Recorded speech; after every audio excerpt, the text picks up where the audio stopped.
asked me about this last week, and it is copying UVs from one object to another. And I went back through my notes and found the nice way to do it. So I have two heads, one with like actual respectable UVs on it, the UVs for that head, and then another one which I just did a horrible, scary automatic map on, and it's sad. So copying UVs, grab the object that you want that has good UVs, and then shift select the object that has the crappy UVs you want to fix. Go up to the mesh menu, down to transfer attributes, and then you'll usually want to open the tool settings for that. What the heck did, you gonna actually open the tool settings? What was that? It's mesh transfer attributes, and I feel like it's just not. Yes. Figured out how to do this for the car. Okay. I had to make sure the options was component list. Yeah. Yeah, it's usually like component or like closest point. I'm just trying to open up the stupid menu thing, and it's like not even showing up anywhere, which is questionable. Like what? Okay, well that's super annoying. It's okay. I'll take it. I don't know what happened, but I'll take it. But yes, so again, that is mesh, transfer attributes, tool settings, and then usually you'll want to select, not that, sorry. Go through and just turn off, like if you don't want to copy the color sets or whatever, usually I'm just looking for UVs. So I'll just make sure that's turned on and everything else is turned off. And then for sample space, I usually set that to either local or component. If one doesn't behave as you expect, like try the other one. And then mirroring is going to be, do you want to flip the UVs around? In this case, I don't, so I'm just going to turn that off. Same thing mirroring is like basically like symmetry, I believe. Flip UVs is what I just mentioned, where it'll like actually rotate your UVs, which isn't what you want. And then I usually do closest to point for search method. And you should be able to just sort of hit apply, and you can see that it's copied the UVs from this face onto the other one. If you accidentally do that the wrong way, just sort of Control Z and then like grab the other head and hit apply. Unless it doesn't let you do that. Copying UVs is kind of weird. It's also one of those things where like I usually end up like if one setting doesn't work, like let me just try world for sample space. Like that's clearly awful. So that's usually when I would try something like local.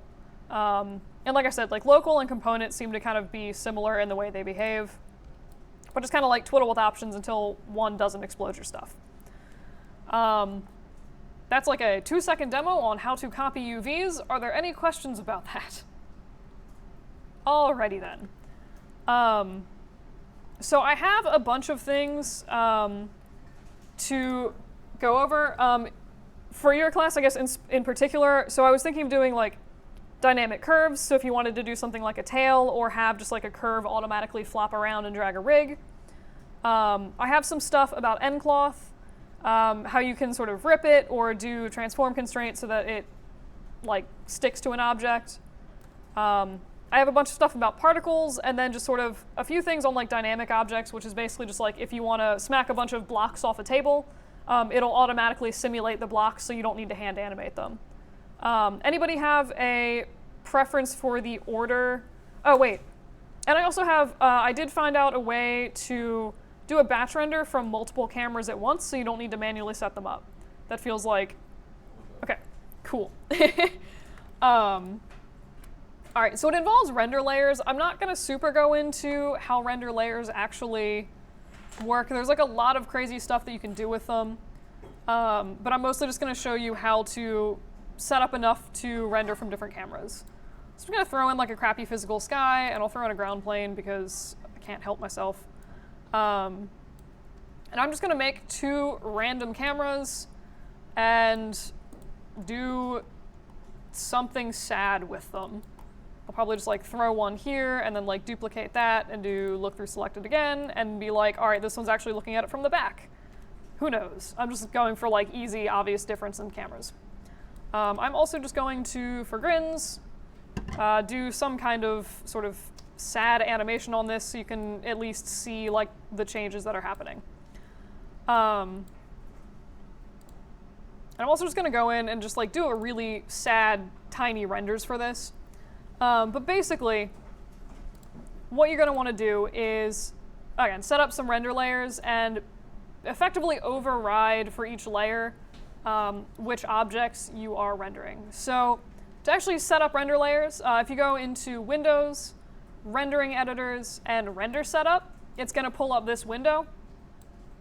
And it's kind of like convoluted and silly the way that you have to do this. Basically, what this is so far, it's kind of like display layers almost. Like if you look in your, why is it so huge? If you look in your channel box, it's a little bit like display layers. But for each of these, it's basically just like, instead of toggling visibility of an object or like whether or not you can select it, it's like what stuff is actually rendering for a specific layer. So this one up here is your like beauty pass, like your master layer with just everything in it. You can't really turn that off. It just exists in your scene. If you want to make a new layer, just press this little plus button right here. And you can call this whatever you want. I'm just going to call it like cam1. And you can't really do anything with this right now, which is why I say it's kind of convoluted. So you have to actually right-click on it and do Create Collection, and that's how you add objects to your layer. So you can have as many collections as you want. I, in this case, am just going to drag whatever objects I want in. So that is going to be, in this case, camera 1. And then I'm actually just, what the heck is this area light from? I'm just going to grab camera 1 and just pretty much everything in the scene. And you can just do that in your outliner and then just middle mouse button drag that into this box here. And that's basically just telling you that all of this stuff is now included in your layer. You guys with me so far? Cool. So basically do the exact same thing, but for your other camera. So just make a new layer, name it whatever you want, right click, create collection, and instead of grabbing camera 1, we want camera 2. And actually, I'm just going to drag, I'll just drag the camera in for now. So you can do a thing where you can like basically look at what's in each render layer visually. So right now, you'll notice that like each layer has this little like visibility button. If I click that to a different layer, so like layer 1, it'll show you what's in your camera 1 layer. I can do the same thing with cam 2, and you'll notice that everything kind of goes black. And that is actually because I have nothing in here except my camera. So if I grab like half of the objects in my scene and throw them into the collection under the cam 2 layer, you will notice that like now there is actually stuff being displayed in that scene. So that's what was happening. Basically just like I never added the objects so they wouldn't show up. So I've gone through and added the rest of the hair. And this is like pretty much the basic setup for, yep. Did you have to add lights as well to the I usually do just to be safe. It seems like sometimes it kind of doesn't matter to an extent, but like I said, I'm paranoid, and like if you want something in there for sure, like add it. But that's basically the setup of the render layers. Does anybody have any questions about that? Yep. It is Windows, Rendering Editors, and Render Setup. And I actually accidentally clicked on, there is a shortcut for this, which is literally directly to the right of the Hypershade. I didn't realize it existed until yesterday. But you can also access that window from there. Any other questions? All right. So what you're going to do now is go through and basically create little overrides for your render settings. So if you just open up your render settings like you normally would, you'll notice that under render layer, so normally it's like set to master layer if you've ever looked at that. That is that layer that I mentioned that is like omnipresent. It has all the stuff in your scene, all the lights, all the cameras, all the objects, etc. You'll also notice now that there's a drop down and we can select the other 2 layers we've created for cam 1 and cam 2. So if we grab the cam 1 layer, you can set the renderable camera. In this case, I would like camera 1. And what you're going to want to do to sort of force the rendering at different frames, first of all, choose a extension that allows for multiple frames. But you're going to want to look at your start and end frame and just right-click on that, on the text itself, and do Create Relative Override for Visible Layer. Basically, that's going to say, screw the global render settings. I'm going to do these settings when I'm rendering from this render layer, if that makes sense. So start frame, I'll leave it 1. Again, right-click, Relative Override, and this I will set to like 5. So I'll just render out like 5 frames at camera 1 and 5 at camera 2. And you'll notice, like, if I go now into my master layer, these are still set to be the default, whatever it is. Same thing with cam 2. So that relative override, it'll highlight it like really obnoxious yellow, just be like, hey, this is a different setting. But I'm going to do the exact same thing. So right-click, relative override. This one I will set to frame 6. So it should be sort of like partially through the rotation and like looking at it from behind. And then do the same thing for frame 10. So theoretically, that is all you need to do to actually set this kind of batch render up. So I'm just going to go ahead and close that and do a batch render really quick. And I would hope that since I'm exporting these absurdly small, it would... okay. Fantastic. I'm pretty sure render sequence actually behaves the same way, except it might actually not. Let's find out. All right, so I think what the render sequence has actually just done is gone through and only rendered those 5 frames from cam 2. But it at least does set it up in a way where, like, I guess you don't need to do stuff, but anyone notice the batch render settings where, what?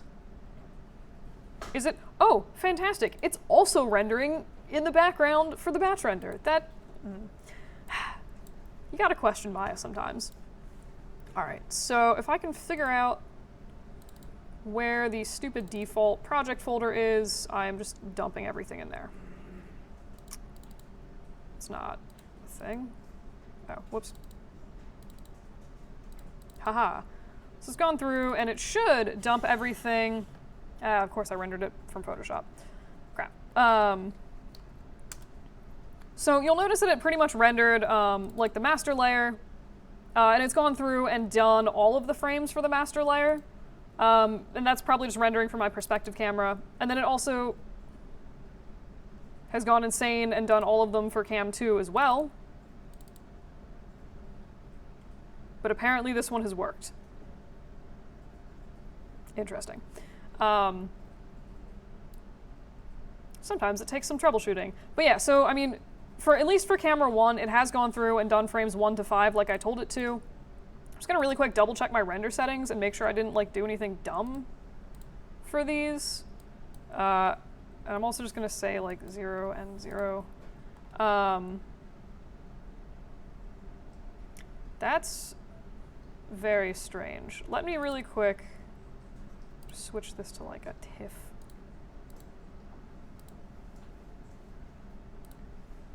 Intriguing.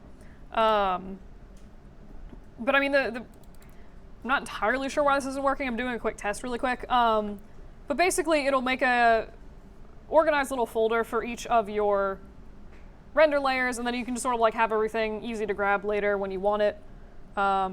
I'm not entirely sure why it's gone through and like rendered extra stuff for this. It actually looks like it's... Oh, it's duplicated the frames. What? All right. I don't know. This is weird demo. Basically, that's normally how you set it up. I'm not going to spend like 30 minutes trying to troubleshoot why this isn't working. But does anybody have any questions on anything I did for that? All right. This worked perfectly the other 5 times I tried this yesterday. I don't know why everything breaks when I go to demo it. So that is like the best and easiest way that I found to do that doesn't involve scripting. But yeah. So anybody have a preference on other stuff to go over first? I know there's like, yeah. The one with the, I think that's the dynamic. The curve for like tails and stuff? Yeah, what I need it for is like each end attached to an object, and then like the curve would like kind of Yeah. physics. Is that what that is? More or less. Okay. Yeah, so let me just like make a new scene real quick. So basically, again, there's a way to sort of drive a rig or geometry. I'll show you the rig version because I think it's sort of more versatile. But you can drive a rig with a dynamic curve. So the first thing I'm going to do is just like make a really sad little cylinder just to have something to actually animate. I'll make it long and tall and obnoxious. And again, just like everything, if you're gonna like animate something, you need the actual subdivs to do it. That's a long thing. And then I'm just gonna go through and throw in some joints. So skeleton, create joints, and I'm just going to basically I'm gonna hold down X and just do snap to grid. I'm not gonna pay a whole lot of attention to like the even spacing of these joints. If you are actually doing this for something nice, you would want to pay attention and like try to actually get these a little bit more evenly spaced than I am doing now. So you have this rig, and then you are going to want to make a curve that follows basically like with a point on each of these joints. So if you go into Create, Curve Tool, and usually I'll use CV. This one you actually want to use EP Curve Tool. I've just found that it works a little bit better. It's just like the points of the curve behave a little bit differently as how it interpolates between the points that you lay down. So I'll just do EP Curve Tool, and then just turn on Vert Snapping, and just click down the whole length of this skeleton I've created, and you'll notice that like we have a curve with control vertices on pretty much every joint. Make sense so far? Sweet. To actually animate this curve, I'm actually just going to hide. I'll get back to the joints in a second. But to animate this curve, I'm just going to name this like original. This is actually a sort of n-hair function. So go into your FX menu, and if you look under n-hair, there's an option for make selected curves dynamic. And to be perfectly honest, I usually never go into the settings for this. It is the FX menu under n-hair and make selected curves dynamic. Excuse me. So there are some like options you can do here. I'm just gonna kind of ignore these for now. I'm just gonna click OK, and we're just going to let's put like 500 frames in here. You'll notice like if I play this, nothing super happens. It's basically like it's trying to animate a straight curve and nothing very interesting is going to happen with it. If you were paying attention to the outliner, you'll notice that it's added a bunch of stuff. So hair system and nucleus you can more or less ignore. They're just sort of your settings for like overall like hair, if you want it to like self-collide or anything like that. Nucleus is the same thing if you've ever done like N-cloth. It has settings for like gravity, wind, that kind of stuff that are going to control your curve. If you look under this follicle system, you'll notice that it's done a follicle system, a little follicle, and then like here's that original curve I made. And then under output curves is where you have the dynamic curve. So I usually just sort of name them just to keep it straight in my head, like what I'm looking at. And what I'm going to do, so this is like kind of a cool thing you can do with like a lot of dynamic objects. Pretty much many things in here except N-cloth. If you go under fields and solvers and turn on interactive playback, it's actually going to let you like click on this original curve and move it around in real time. Okay. Sorry. Other thing that's usually set up on my computer that's probably not here. If you're going to run Sims through the little like with these little playback controls in your viewport, you absolutely must set playback speed to be something that is play every frame. And usually I'll do play every frame max real time because it still just kind of makes sense to me. If you do something that's just like real time or that skips frames, your sim is not going to necessarily run the way you want or expect it to. So again, choose something that is a playback speed of playing every frame. I usually do max speed. So I'm going to just really quick, again, go into fields and solvers and turn on interactive playback. And Why is it every time I try to demo something, it explodes? All right. So you can see that now, once I've like, actually gone back to the beginning of my slider, I can take this original curve and drag it around. And you can see that this other curve is just sort of dynamically flopping around. And there's other things you can do to control this. So like if you don't want the ends to be connected and you say you only want one end, this would be something good like a tail where you want to like anchor it on one part of the body and then just have the other end be loose. Go into the little follicle node right above that original curve you've made. And then in the attribute editor, you will notice there is a setting for point lock.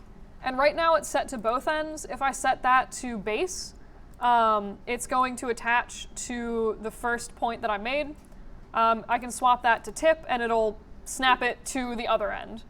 But again, so like this is good for stuff like tails where you want it to like be attached to a body. Or you can just set that back to no attach and the string will just casually fall off. Any questions on that? All right, both ends. So if you want to actually attach this to a rig, okay. I'm gonna really quick just set this all back to the default stuff. And I will do, I'll attach to the base. So to actually get this attached to a rig, I'm just gonna turn on my skeleton and I'm gonna add 2 extra joints to this. So I'll just like duplicate this and drag it up a little bit, delete the other joints. But I'm basically just gonna add like placeholder joints. This will be something where I would use this. It's not gonna be animated. I'm just gonna use it to sort of attach stuff to it to control each end of the curve if I wanted to. So I'll do one at the top and one at the bottom, and I'll just attach them into my rig. And you can totally do this at the beginning if you like know that you have to do that.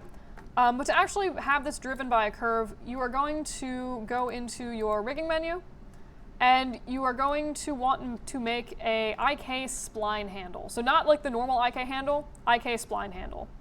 And this is basically, usually again, pull up the tool settings. For this, I tend to just uncheck everything except snap curve to root. So this is like pretty much just turn everything off except this. I think once you turn off auto create curve, it'll actually make that option selectable. And then you just want to click from the top joint you want to animate down to the last joint you want animated like you would a normal IK handle. And then you also need to actually select the curve. So you want to make sure that you select the dynamic curve and not the original curve.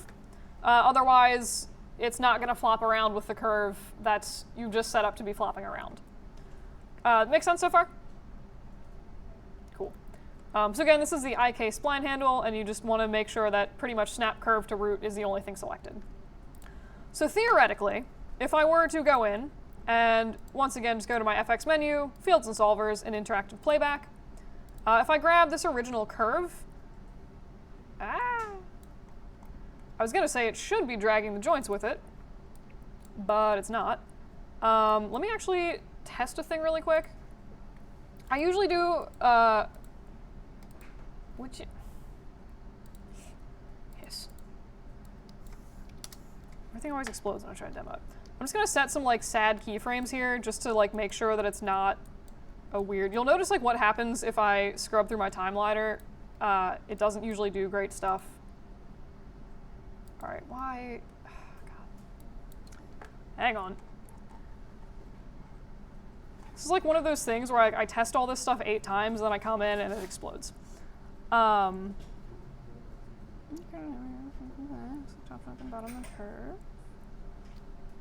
Okay, weird. Let me just test another random thing and detach those original joints I made. All right, so I'm thinking I may have hooked it up to like a weird curve by accident or something, or I've just accidentally not created the spline handle somehow. I'm just gonna hide the hair follicle system to make sure I accidentally don't select that and see if I can reset up that spline. So skeleton, create IK spline handle, turn everything off but snap to curve. I'm unnecessarily suspicious now. So grab the top joint, the bottom joint, and then the curve. Okay, cool. I don't know why I didn't make it the first time, but you'll see that like now I actually have an IK handle in my scene. So if I go and play this, it will drag the joints with it. And it's doing a very poor job of it, which is interesting. So I'm thinking that perhaps there is a setting that I have exploded. So just delete that handle and it should make the joints not follow your object anymore. Give me one demo that actually works.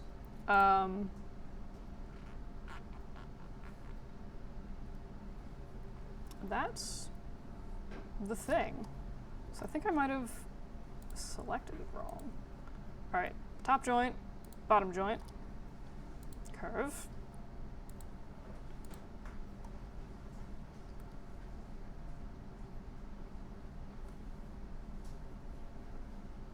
What the heck? All right, this has become a very sketchy demo. So normally if stuff keeps breaking this badly, I will kind of just get rid of everything, and I might even like go so far as to sort of remake the curve and the joints.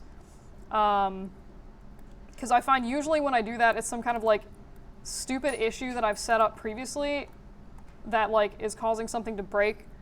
I'm just gonna try this one more time, and if it doesn't work, then I am just going to reset up everything else.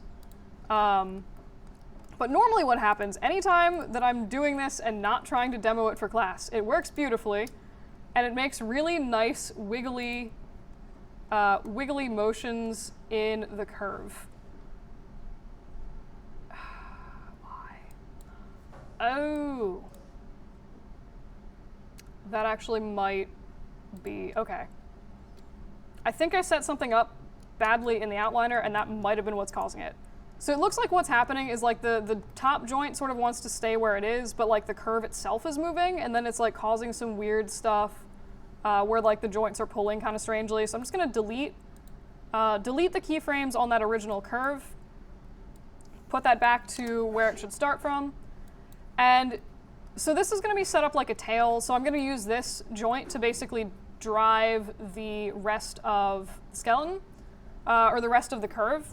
So what I'm gonna do is just grab this whole hair follicle system, and you have to grab the whole thing, not just the original curve, and I'm going to dump it under that first joint. So now when I move this, it's gonna take all of the original curve and like hair follicle stuff with it. So hopefully if I now go into FX, Fields and Solvers, Interactive Playback, I should be able, yes, beautiful, okay. Huzzah. Outliner structure, it's important. So now I can grab that top joint and sort of flail this around, and you're seeing that the joints are being driven by that little dynamic curve that I have. So that was really roundabout and kind of weird, but does anybody have any questions on what I've done so far? All right.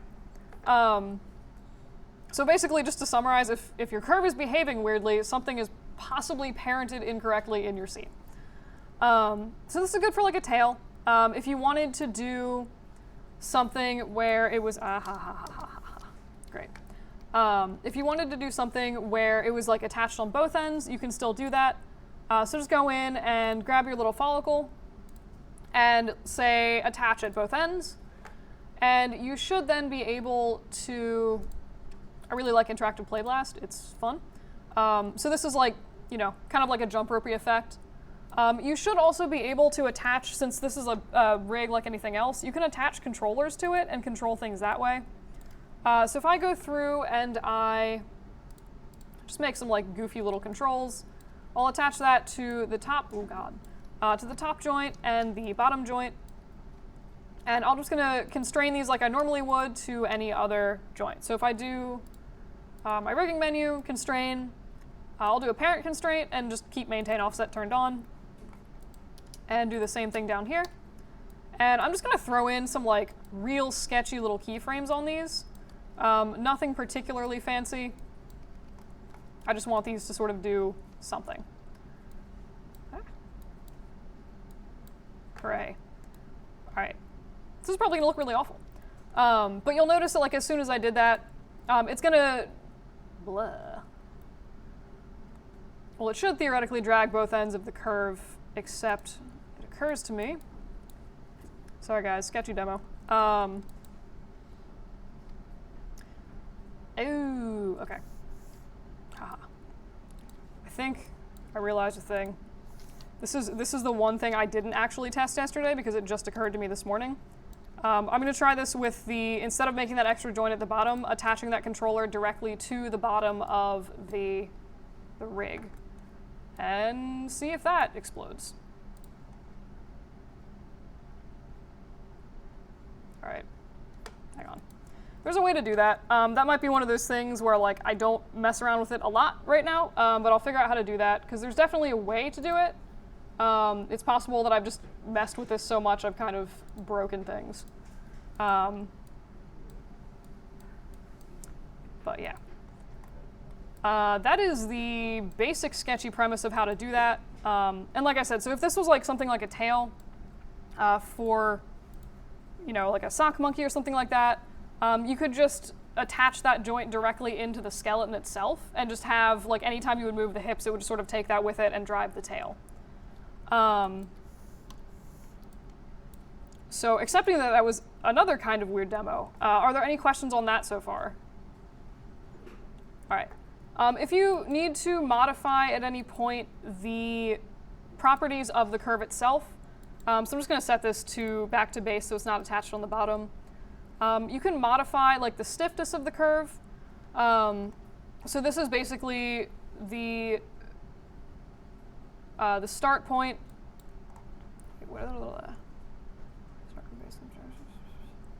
All right. Oh, this is per follicle.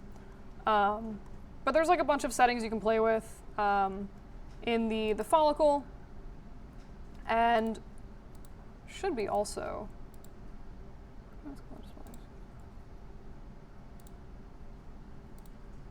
Okay. So if you go into like the hair system shape itself, you'll find a lot of things for like stretch resistance, twist resistance, kind of like a lot of stuff if you played with N-cloth, it's really similar to that. And this is where you can change basically how your curve works, or if you want it to be, you know, you can like sort of key this to get the kind of motion that you're shooting for. So like if I just grab like stretch resistance and then drag this around, and of course it has keys, so I can't. Aha. Sorry, guys. All right. So like you can mess with all of these settings and get like really different effects. Yep. So is there a way, if say after you do it once and you get it how you like, that you can like pretty much bake the movement of the joints and like get rid of the dynamic terms? Is there a way to do that? There is. I mean, I personally like kind of like just keeping it in there for safety's sake, but there is, it's called caching, where basically you could sort of like bake the animations in. And it actually occurs to me, so it's usually pretty straightforward, where you'll just sort of like grab this, and actually, so caching is usually I think for like N-cloth and stuff. For rigs, it's usually baking, and I think, it's actually been a while since I've tried to do that, since like I said, I usually just leave the curves in my scene. But that is a thing that I can look into. I know there's a way to do it. There's also a way, like you can cache the animation of the curve itself so it doesn't have to sim every time. That's what I want. Oh, okay, so you don't want to get rid of the curve, you just want to make it scrubbable, basically. So you can like go through. Yeah. Okay. Yeah, so that's also caching. So I think, normally I do it with N-cloth, but you should be able to like grab, I think, the dynamic curve, and if you go up to cache, wait, this is rigging. FX. Cache. All right. That might be, I think it might be like an N cache for this actually. Sometimes they're like different for each thing. I need to look more into caching, but yes, there is a way to do that, and it is with caching. So normally what you would do is I think like create a new cache for your N object. So this works for like hair, should work for curves and a bunch of other stuff. And it's gonna go through and basically sim out your whole your whole animation, which in this case is nothing because I've not animated this at all, but it'll stash that file so that you should be able to then like scrub through your animation. So this is great for like, again, endcloth, stuff like that. So like endcloth, if you start trying to render on frame 100 without a cache, your endcloth is not going to work at all. Caching basically ensures that no matter where you are in your animation, whatever you're doing, like your endcloth, your curves, are going to render where they should. It's also entirely possible, like if you have the same settings for your endcloth and you like open it on a different computer, it will sim that cloth differently. So if you're like rendering on multiple computers without a cache, your endcloth could look completely different. So I'll either post like I'll make a tutorial or just like post some info on caching, because that's like the one thing I didn't actually collect info on today. But does that sort of vaguely answer your question? Yeah. Okay. Are there any other questions on dynamic curves? All right. I might throw in some sort of addendum stuff. Today is just a lot of like, I just sort of want you guys to be aware that this exists. Last call before I get out of this file. All right. So the other thing that I do want to go over, because I know a few of you guys are sort of doing things with particles, is particles. So there's basic stuff. I'm just gonna like really quick make a sad scene. I'm just gonna grab this this dumb self character that I just like throw in for everything. So particles are also under the FX tab. To make a particle system, you are just going to go into nParticle, and usually there's like a few sort of different ways you can do stuff. Create emitter is just going to basically make this goofy little point, and if I hit play, it's just going to start dumping some like sprinkles on this person's head. So you'll notice this also like it makes the emitter, and then it also makes this nParticle1. So both of these have different settings. The emitter is just for the thing generating the particles. So that's going to have attributes for like the emitter type. So in this case, there's like different shapes you can do. So this one's omni. I can do directional, and you'll notice that it just starts making a very awkward stream of particles. Can you guys see these on the projector? Yeah. Okay. I'll show you ways to make them more visible and like actually have them render and stuff. But yeah. So there's a bunch of other different stuff you can do. Volume is just gonna like start dumping stuff out of a particular volume. So this is what we're gonna use for something like rain. You basically just want to expand this so it's really big and it's like dropping a bunch of particles in a specific area. But I'm gonna go back to Omni really quick and just sort of like show you guys some basic settings. So the rate or particles per second, the higher this is, the more particles it's generating at a given time, and you might just need to like refresh your Playblast for that to show up. You can turn your emitter off entirely, or like have it start back up, or like do a sudden burst of particles, depending on the effect that you're going for. There's also a bunch of sort of other things down here. I'm not really going to get super into a lot of these. Spread, depending on the emitter type you choose, usually will sort of like shift things out slightly from the emitter. You can also do that with like max distance. So you'll notice like when I turn that up, instead of just being like a little point, it's now sort of like a little ball, I guess, around the emitter where these particles are spawning from. So you can play with these settings to get the sort of shape that you need. Speed is going to be effectively like how aggressively are these being pushed out of your emitter. So in this case, when I turn it up, it has a weird habit of just sort of like shooting things out in every direction. Sometimes it's because they're like the particles are colliding with each other. I usually honestly don't mess with speed that much because it tends to make things kind of weird sometimes. If you want to, you can randomize your speed. So like some will just be sort of doing their default slow thing, and then the other ones are like exploding out of the emitter. But these are all stuff you would find in the emitter. So again, this is not affecting, this is not affecting how the particles actually move at all. It's purely for how they are being created and first moved out of that emitter, if that makes sense. So if you go into the nParticle itself, excuse me, there are, frankly, a crap ton of different settings. So the first one I want to show you guys really quick, if you go down to shading, You can turn the particles to be, like right now they're points, and if you go to render this in like Arnold or Redshift, it's not really going to work. So what I'm going to do is just set this to spheres, and then they actually make little bubbles. And you can set the size of those. I'm just going to super quick throw in a physical sky and just do a sad little render of this. But you'll notice like now we have awkward bubbles in this person's head. So this will render in Arnold, and then you can change the settings of those to be like whatever material you want.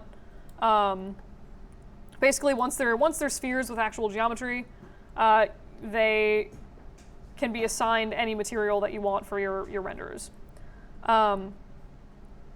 So that's, again, under Shading tab, if you select the particles themselves. I'll just let this keep running because it's kind of funny. If you go under like particle size, that's where you would adjust and say, okay, I want like giant, oh god, I want these huge, or like I want these, really tiny. So you can create, like, if you do shaders well, like you can kind of maybe make this like kind of looks like a waterfall or like soda from a soda fountain kind of thing. So you can kind of fudge things that way if you want to.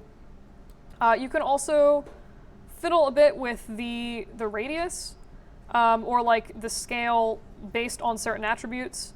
So you'll notice like nothing right now is happening, and that is basically because I need to actually input something for this. So radius scale input is what is driving this change. So you can say it's age, which is basically how long has the particle been in existence. In this case, that's not going to do anything a lot right now. Oh, okay, apparently it will if I actually refresh the render. Salt. But yeah, so now they're like dropping off, and you can see they're like shrinking down really fast and basically dissolving into nothingness. Every once in a while, if you don't see a change taking effect, like I always forget to just like stop this and restart it, and a lot of times it'll sort of fix weird issues. But you can do it based on speed, which is not particularly pleasing looking. But you can mess with a lot of stuff like that if you need to. There's settings for this where you can like adjust these little graphs and input stuff for like age and things like that for a bunch of different settings. So other basic stuff about particles, and again, sort of stop me if you guys have questions, is lifespan. So this is going to be, I could set this to be random age. By default, it's live forever, which is just going to generate a lot of particles and just kind of keep staying in your scene. So I've done random age, and honestly, I'm not entirely sure what this unit is measuring. If it's definitely not frames, but if it's like distance or something. So if I set this to something maybe 10, and then I add a bunch of randomness to this, once this restarts, you'll see that they kind of like start falling, and then they should, I'll set this to 5 and restart this, but they'll sort of start disappearing at random points. So you can kind of control things that way if you need to. Usually, honestly, I don't mess with that too much. A lot of times I just sort of want particles being generated randomly. Anywho. So like I said, there's a bunch of other stuff like for opacity scale. You can also set that to age so that as the older they get, the more transparent they get. I'm still kind of twiddling with ways to actually hook this up to Arnold so that the transmission or the transparency that you have in the particle will actually transfer to that texture, but I know there's ways to do it. So that could be good for kind of like waterfall-y stuff.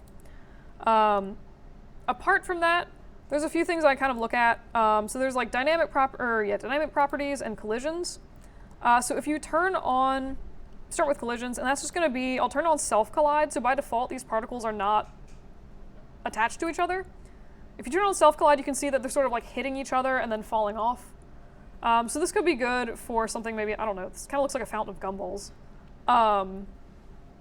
But you can turn that on or off. It will, usually if you have like a bajillion particles in your scene, make your sims take longer. And if you're doing something like super, super tiny, a lot of times I don't turn this on at all and you don't even notice. But there's other stuff for like bounce. So if I like turn on self-collide and make these really bouncy, they might sort of start like bouncing off each other. They're more obvious when I set up some kind of collider for these to like interact with. So that being said, we have this lovely ground plane in here. Let's actually use it for something. If you want the particles to like hit the ground and do something, you need to set them up. For some reason, any of the options I've used in here for like make collide in the particles menu don't work for me. So if you want this to actually interact with your particles, I've found that going to ncloth and creating a passive collider will also interact with your particles. So again, that's not in the particles menu, that's just ncloth and create passive collider, but you can see that now our insane transparent gumballs are sort of like hitting that and like bouncing off and just sort of like rolling off into the nothingness. And again, if I grab my particles and turn off self-collide, they will behave a little bit differently, and you can kind of see, this is like when it makes it really obvious like when what bounce is doing. But you will notice that like again, self-collide is really easy for like having things not clip through each other if you were trying to simulate like a gumball effect, which I have tried to do with particles before, and it does work. This makes sense so far? Cool. Yep. Can you make the particles like Ashland? Oh God. Well, theoretically, so I mean, these are just set to a blend right now, so I'm just gonna grab these and let me just set these to be some kind of generic Arnold shader. And full, I have never tried this before, but let's see what happens if we make these. Lots of blue emission. I have no faith in this working at all. But it does seem like you should be able to. It seems like that's a thing that should work. But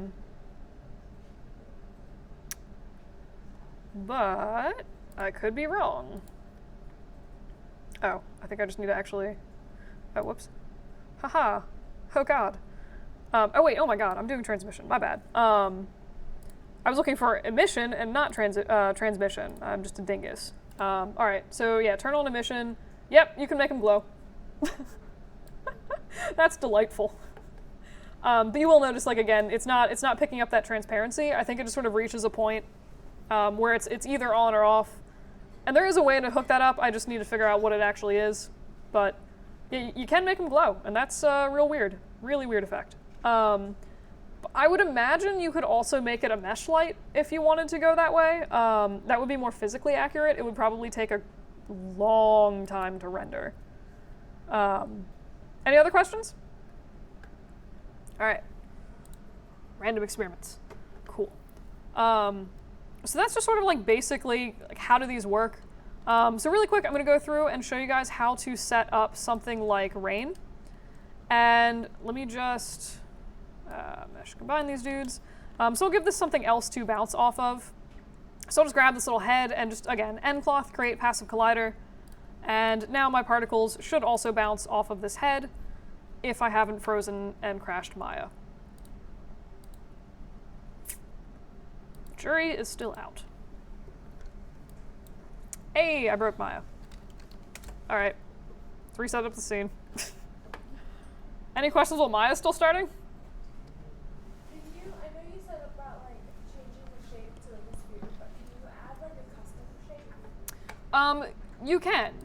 I have not fiddled with that, but there are most definitely ways to do that. Let me. I'll see if I can figure out. So usually it's done with instancing, and that's a little bit. That's like. It's not hard. It's just it's not like basic particle stuff. But that's a thing that I could do next week because I'll probably end up returning to this concept. But yes, you can do that. I've used particles to spawn cupcakes before. All right, so I'm just going to make an emitter. Same thing I did before. And set my frame range to like 500. All right. So I'm going to grab my particles, and I just think they're easier to look at when they're spheres. Wow, that's crazy. Crazy looking. So in particle shape, I'm just going to go down and figure out where the shading tab is.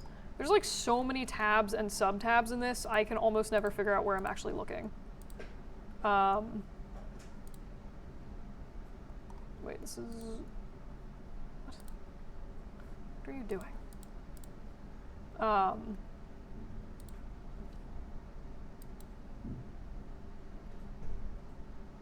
What? Question mark. Unless it's secretly... I just lost a thing and I like don't know where I put it. Alright, well that's kind of weird. I don't know. I'll find it eventually. Oh, nah, okay. So again, I'm gonna change my playback speed. I'm just gonna leave these as particles now because I'm being a dingus and for some reason can't find the shading tab. So I'm just gonna go through, and this is like, again, if you wanted to set up something like rain, grab the emitter itself, and this is how I usually do it. I'll just switch it to a volume emitter. So again, it's gonna dump a bunch of particles out of the emitter, and like obviously this one little cube isn't gonna do a lot of good stuff in our scene. You don't want to scale this with just like your regular scale controls. It has a tendency of breaking sims. So if you need to change the size of this, do it with the transform attributes under, I guess it's actually kind of the same thing, but you can, I usually just use the transform attributes here to do that. So I'll set this to maybe be like 500 units by 500 units, and it can, oh, okay, that's huge. 100 by 100. And I'll just leave that as being kind of short. It's rain, like it doesn't, you don't need to be generating rain. You basically just want it somewhere off screen. It doesn't need to be like a big thing, a big emitter sucking up your whole screen, if that makes sense. But you can kind of see that like it's just sort of pushing out a bunch of like random particles. So what I'm gonna do, you'll notice that they're kind of coming out of all directions of my, all directions of this emitter right now. 50, 50. What I actually want is to mess with there's a few different ways to do this. So usually I'll try like the direction under distance and direction attributes. So right now it's just saying I'm going to basically shift this like 1 unit on the x-axis. So theoretically, it's just actually pushing it out from the normal itself. A lot of times what I'll do is try to either set the direction Y really low, or more often than not, if I am purely just looking for like a sort of aggressive downward action, I will just go in and add a gravity field to this. So right now, nothing's really affecting these particles. It's just sort of the emitter and like how fast it's pushing the particles out, as well as the whatever settings you have for the particles themselves. So if I go in, I'll just grab my emitter, my particle system, go into fields and solvers, and you can make a gravity field. What are you doing? Hang on. Fields and solvers, gravity. So theoretically what this should do, if I set my gravity up to something stupidly aggressive, like 1,000, and sometimes this doesn't, if it doesn't do anything, I probably just need to like actually set the particles and to be affected by the gravity. So if you select the particles and select the gravity, and then go to fields and solvers, do assign to selected, and it should hopefully link those two together. And you can see that now my particles are just sort of falling down really, really fast. So again, if you want, rain or to like push your particles in a specific direction, usually you'll want to make some kind of field for either gravity. There's also air fields, so you can do stuff like if you wanted a fan sort of blowing leaves back and forth, you can use one of these. Turbulence is always fun. There's like a lot of these, and I kind of usually I'll just go through and sort of play with them. For today, I'm just going to go over the gravity field. And again, if you make one and it doesn't hook up to your particles, just grab the particles in the field and do fields and solvers assigned to selected. So a lot of times, like if you make a new particle system or you add a field after creating a particle system, you'll just need to go back and hook them up, or else it like doesn't know what's happening. Because it doesn't hook them up automatically, you can actually make different fields for different particle systems. Like I could have another particle system that was doing something completely different with its own gravity field. So it adds a lot of sort of versatility to what you're doing. And this time I'm actually going to see if I can properly find... Where the heck?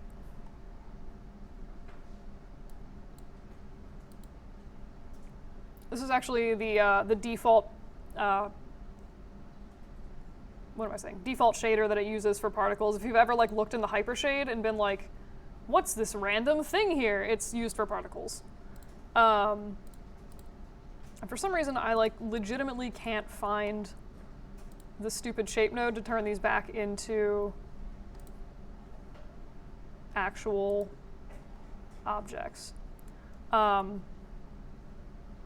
which is really annoying. Yeah. No, sorry. But they also have, so for particles, you can also go in and set like primary visibility and cast shadows and all that stuff. It's not going to work with the default shader usually, if you're rendering in something like Arnold. But it will be good like once we actually set, yeah, so you can see like the particles aren't actually rendering. Once I set these to sphere, once I figure out where the heck I put the stupid sphere option, you can mess with the render settings so that they like don't cast shadows, which I actually usually recommend doing for rain, because it usually moves so fast that you don't notice it anyway.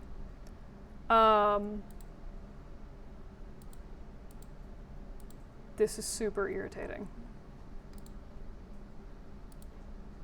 Did I? What? Ha. All right. That's, what? All right, that's really weird. I actually have no idea where the heck my particles went for that option, so I'm just gonna like really fast reset up that emitter. But I feel like I probably just like missed it in the settings. Spawn some particles. Particles. Yeah, why was this not a thing? Okay, that was weird. All right, that was very strange. So now we at least have spheres. Hooray. All right, so if I go back to my emitter, I don't know why that happened. I'll go to volume, and again, just set this to like 50 and 50 like I had it before. And in this case, it has actually hooked up to the gravity. So this might be something, it's like kind of actually a nice looking snow. So assuming that this is snow, for rain it's basically the same thing, you just usually would make it want to go faster. If I wanted this to like stick to the ground plane and maybe like stick to the top of this character's head, there's ways to do that. So I'm just going to grab both of these and again just set them to be passive colliders. And basically what you can do, there's sort of two ways to do this. I want the particles to stick on the character. So I can either go in and take the character and this rigid shape and set my friction up really high. So you can see hopefully it'll start sort of dropping some particles on that and it's like sticking to the ground plane. You can also turn on stickiness. Why is this being evil? All right, so notice like it's sort of starting to roll down. I think I actually just need to shrink this down a little more because there's physically not enough particles hitting the head of the person. So let us shower this person in tiny particles. All right. So usually what I do if this is like a universal setting for like snow, I will just go into the particles themselves. And this is where you look into like collisions. So you can just set the friction up really high and you can see it starts sort of sticking to the character. Stickiness, so friction is more like real worldy, just like will it move fast? Stickiness is like anytime it makes contact with the character, it's just going to attach to it. So you can see it just sort of like starting to populate little particles all over this character's head. You can also, like I'll show you really quick a turbulence field, because it's nice for, more so for snow, yeah. I know generally, like, more particles means it takes longer for sim, but if you have something like that where they just stick to the ground and they stop moving, does that really affect, like, how fast it takes for it to? Not as much. It's usually, if there were self-collisions turned on this, it would. Because it's like any particle is just interacting with the other ones. So like, these kind of don't do all that much at some point. If I go to my particles, so like, if I turn on self-collide, you can see immediately that slows down the sim. So kind of, yeah, like once they start moving, they don't really do a lot. But like I said, collisions explode everything in terms of time. That answer your question? Yeah. Cool. Well, yes. So turn that off. But yeah, so that's more or less that. So I did actually just add a turbulence field to this. I think I added that. No, I didn't. So grab particles. I'm just gonna go fields and solvers and turbulence. What? Ugh, God dang it. All right, grab the particles, not the emitter. And usually what this will do, if you set your gravity up really high, you might need to like bump the magnitude of the turbulence up. But a lot of times it'll sort of go through and like add a little bit of variation within your objects. You can see that like the snow is sort of falling in a little bit like different patterns. It's just sort of moving a little bit like not perfectly straight down. So again, slows down your sim, but for something like snow, it usually makes things look a little bit nicer and more natural. So yeah, if I wanted to turn this into rain, what I would want to do is I'm just going to go into my gravity field and make this 5,000. What could possibly go wrong? All right, 5 million. All right. Yeah. You kind of get the point. All right, and I'm also just going to go through and really quick make fewer particles because it's actually just going to take forever to do anything. Count. What? Oh, God. The particle system is always really crazy. All right, so for rain, usually just make it go as fast as you can, and then you can, if you go in and turn on motion blur, it usually, there we go, will look pretty much like rain, and this is like where I would recommend also not doing a bunch of super crazy stuff with like shadowing, like turn shadows off on these guys. So if you just click on your particles and you go down to the Arnold tab, I don't want shadows, I don't want reflections. I keep specular reflections if you have like a glass window, that makes sense. Primary reveals it makes sense. And then I'll usually just turn off like pretty much anything I don't need, like self shadows. And then just give this a render. And I will note that like turning on motion blur for this many objects in your scene does usually kind of dramatically affect your render time. And these aren't actually moving as fast as they should be, but you can see that like they kind of get blurred out so much you almost don't even see what's happening. So like if I set gravity just something completely absurd, I don't know. Basically, like you can just kind of keep tweaking with stuff so they're moving faster eventually, but obviously the faster these are moving, it's going to give you like a more sort of streaky rain effect. So you can tweak your settings to do that. It's actually really hard for me to like get particles moving as fast as I always want them to be. So there is one thing, and I'll go over this like really, really briefly now. If you want these particles to explode as they hit the ground and like make more of themselves, there's a way to do that. So if you go into N particles, and where is it? Particle collision event editor. So this is great for stuff like raindrops, or sparks or something like that. So grab your particles. You just want to name the event. So I'm just going to call it death.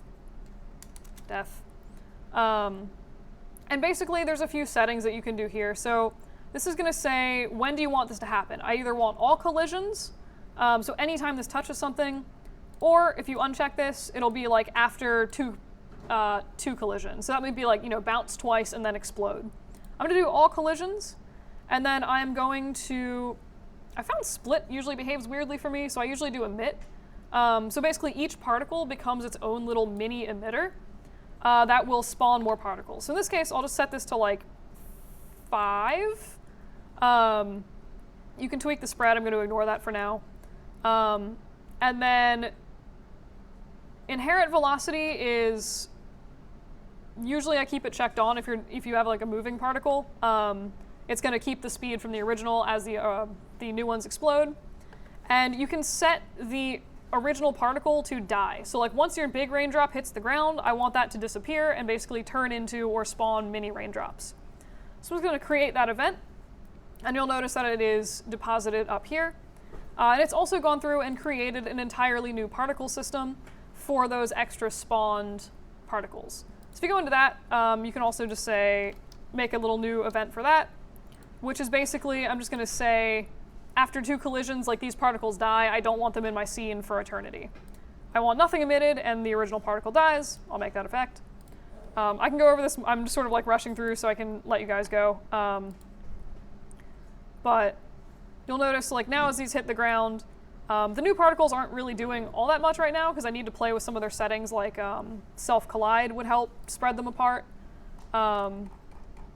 etc. But like as soon as I hit anything, the original particles disappear and the new ones show up. So I'll make these like a little bit bouncy. And you can see now that like as these hit the ground, they're making like little goofy little sort of like bouncing rolly particles that eventually sort of stop bouncing and then die. So you can do a lot of, ooh, God, that's weird. Not seen that before, ever. But you can do a lot of really cool, like crazy stuff with this. You can also just say like as soon as the raindrop hits the ground, like I want it to die, and you can not spawn new particles, like that kind of thing. So I have some more stuff for next week. If there's anything you guys are, mostly like Endcloth stuff, if there's anything that you guys are wanting to go over, feel free to shoot me an email and I can like figure out what to do with that stuff. Have a lovely week.